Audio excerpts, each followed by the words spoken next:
Praise the lord. యేసునామమే జయము. మన రక్షకుడు మన విమోచకుడైన యేసుక్రీస్తు అతి పరిశుద్ధమైన నామంలో అందరికీ వందనాలు. చిన్న ప్రార్థన ద్వారా ఉదయకాల వాక్య భాగం ధ్యానించుకుందాము.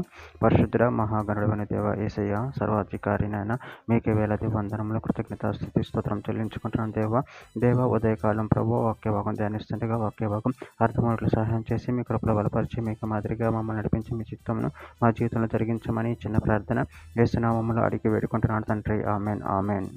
తిమోతికి రాసిన 2వ పత్రిక 3వ అధ్యాయం 12వ వచనం.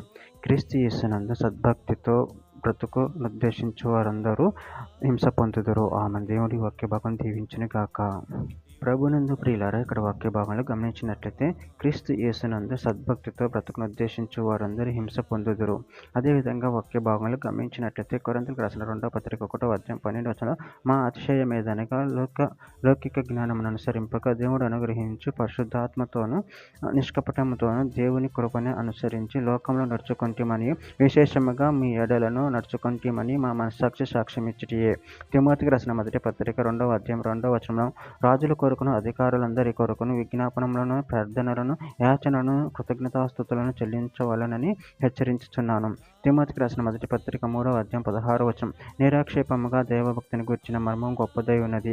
ఆయన సశరీరుడుగా ప్రత్యక్షుడాయను, ఆత్మ విషయమున నీతిపరుడని తీర్పు పొందెను, దేవదూతలకు కనపడెను, రక్షకుడని జనములలో ప్రకటింపబడెను, లోకమందు నమ్మబడెను, ఆరోహణుడై తేజోమయుడైను.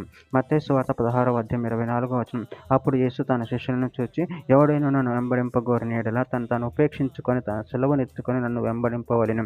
యోహాను సువార్త 16వ అధ్యాయం 33వ వచనం. నా యందు మీకు సమాధానం కలుగునట్లు ఈ మాటలు మీతో చెప్పుచున్నాను. లోకంలో మీకు శ్రమ కలుగును, ఆయనను ధైర్యం తెచ్చుకొనుడి, నేను లోకమును జయించి ఉన్నానెను. యోహాను సువార్త 17వ అధ్యాయం 14వ వచనము. వారికి నీ వాక్యం ఇచ్చి ఉన్నాను, నేను లోక సంబంధిని కానట్టు వారును లోక సంబంధులు కారు గనుక లోకము వారిని ద్వేషించును.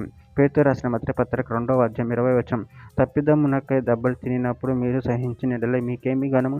మేలు చేసి బాధపడినప్పుడు మీరు సహించిన యెడల అది దేవునికి హితమగును. ఆమెన్. దేవుడి వాక్య భాగం దీవించనక చిన్న ప్రార్థన చేసుకుందాము. పరిశుద్ధుడా మహానతుడైన దేవ యేసయ్య, మీరు ఇచ్చిన వాక్యాన్ని బట్టి ప్రభావం కృతజ్ఞత చెల్లించుకుంటున్నాను తండ్రి. మేము సద్భక్తితో జీవించి నిన్ను మహింపరచి కనపరిచేవారు మన శక్తిని అనుగ్రహించిన తండ్రి. మాలో ఉన్న ప్రతి పాపం మీకు తెలియని తండ్రి, మీ సన్నిధిలో ఒప్పుకుంటున్నాం తండ్రి. మమ్మల్ని క్షమించి మీకు మహిమకరంగా మమ్మల్ని వాడుకొని మీ చిత్తం మా జీవితాన్ని జరిగించి ఆయన మీ ప్రేమలో కృప మమ్మల్ని బలపరిచి స్థిరపరిచి మీకు మహిమకరంగా మమ్మల్ని వాడుకోమని చిన్న ప్రార్థన ప్రభు యేసుక్రీస్తు పరిశుద్ధమైన నామములో అడిగి వేడుకుంటున్నాను తండ్రి. Amen amen amen.